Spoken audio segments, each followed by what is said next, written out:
Titanfall 2's campaign is one of the greatest single-player experiences featured in any first-person shooter ever created. I understand that is a fairly bold statement to make, but I wanted to get it out of the way up front so you're aware that this video is not going to be a particularly unbiased look at the game. I will not be talking about its good parts and its bad parts in an attempt to forge something of a balanced argument, nor will I be going through every single aspect of the game in exhaustive detail like others have, reviewing one by one the same old categories of gameplay and graphics and story and so on and so forth. No, I am instead going to keep things short and snappy, much like Titanfall 2's campaign, and as best I can in not much more time than it takes to say Protocol 3 protect the pilot, attempt to explain to you why exactly I believe my opening statement to be true. So, why do I think as highly as I do about Titanfall 2's campaign? Well, for me, it all comes down to two things. The way its campaign is constructed to get the absolute most out of its unique selling point, the game's movement mechanics, and the pacing of the campaign as a whole. In terms of Titanfall 2's movement mechanics, I'd guess most of you watching will already know what they're all about, but allow me in a single sentence to explain them, just in case. In Titanfall 2, you're not simply limited to walking, running, and crouching about the place as you are in most first-person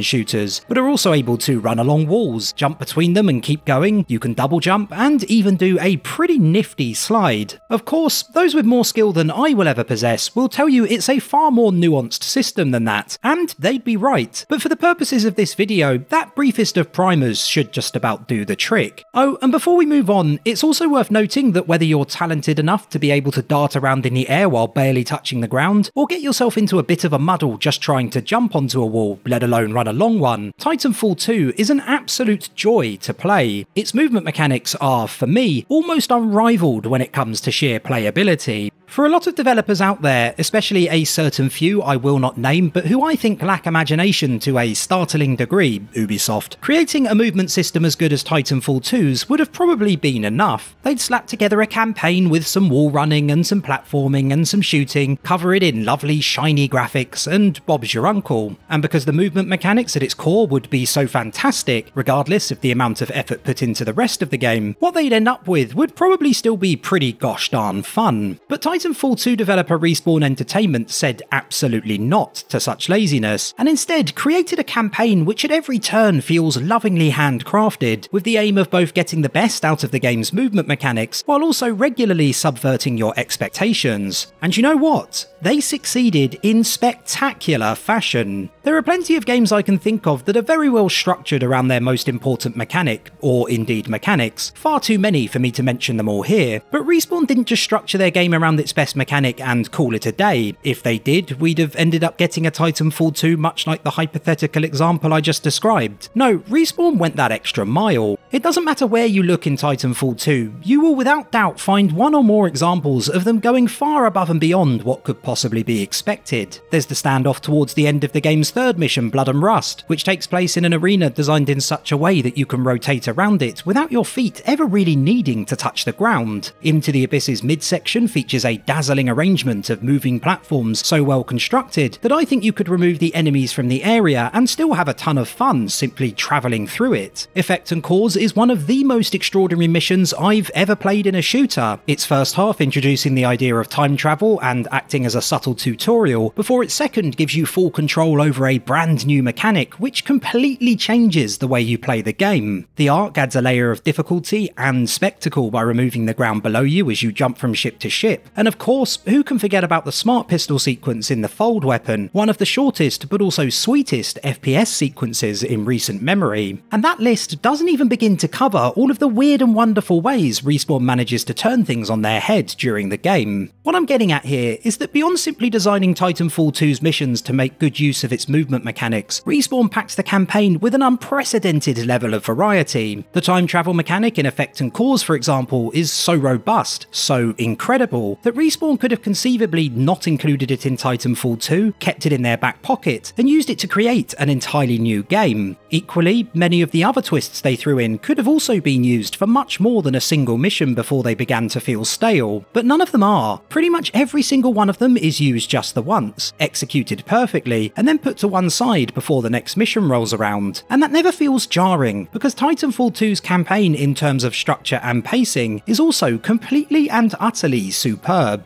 Titanfall 2 is not a long game. In fact, I'd say a first playthrough will likely clock in at around 6 hours, with that time decreasing by an hour or two during subsequent playthroughs once you've had some time to hone your skills. That is an entirely positive thing. As a gamer who grew up in an era during which games were often criticised for not being long enough, the tendency to overpad games to increase their length in the present is a trend I find particularly disheartening. I want to get my money's worth from a game, sure, but there is absolutely no way I'm spending hour upon hour hoovering up unexciting collectibles and clearing generic enemy bases littered across the 19th open world I've stumbled through that year. To be frank, I personally think many series' moves towards open world adventure has been to their detriment. Thank goodness for Titanfall 2 then. As I've said in previous videos, I've always considered the game to have a very clear 3-act structure, with each containing 3 of the game's missions. The first act is all about ensuring you have the requisite skills needed to progress once things begin to get a little trickier. The Pilot's Gauntlet introduces you to the very basics and challenges you to improve by including a time trial as part of its tutorial. BT-7274 takes place mostly on foot, giving you the opportunity to acclimatise to using both the game's movement mechanics and combat at the same time, before a fairly brief section at its very end eases you into Titan combat. And finally, Blood and Rusts provides a steady mix of both on-foot and Titan gameplay, giving you one last chance to brush up on both during a series of more intense encounters before things really begin to get exciting. Titanfall 2's second act is perhaps its strongest, although a case could definitely be made for its third as well. This is what I like to think of as the experimental act, where the way you interact with the world around you constantly shifts. First, you take on Into the Abyss, a mission which pushes your movement skills to their absolute limits and emphasises the importance of planning out what route you're going to take in advance. Immediately after, Effect and Cause allows you to actually time travel. Yes, time travel, adding a whole new dimension to combat. You no longer have the luxury of simply focusing on problems in the present, but instead must constantly shift between 2 separate timelines to effectively deal with issues in each. The Beacon then rounds out Act 2 by equipping you with a tool which allows you to change the shape of the environments you find yourself in. For the first and only time, you get to create your own paths through a level. Last, but certainly not least, you have Act 3, the Crescendo. Trial by Fire is perhaps the least complex mission in Titanfall 2's second half, but the opening beach assault, which plays out like a futuristic D-Day mission, and the large-scale Titan-filled battles really helps the game pick up pace. The Arc is in my mind the most high-octane affair of them all, as you fight your way from ship to ship before taking on Apex Predator Viper during the most exhilarating boss encounter in the game. And finally, the Fold weapon features the incredible Smart Pistol section mentioned earlier, an action-packed mix of Titan and on-foot gameplay, as well as a last-minute movement sequence which could have definitely lasted a lot longer than it does without getting boring. I would never try to argue that Titanfall 2's gameplay continues to expand in scope right up until the end of the campaign. Effect and Cause around the game's midpoint is in my mind the highlight in this regard, but in terms of pacing, Respawn expertly ramps things up from mission to mission, from the very start of the game right up until you reach the end credits. And I think that works brilliantly, combined with the incredible variety I spoke about earlier. You never end up missing a mechanic introduced during a particular level for long, as the next cool new feature is only moments away from being introduced,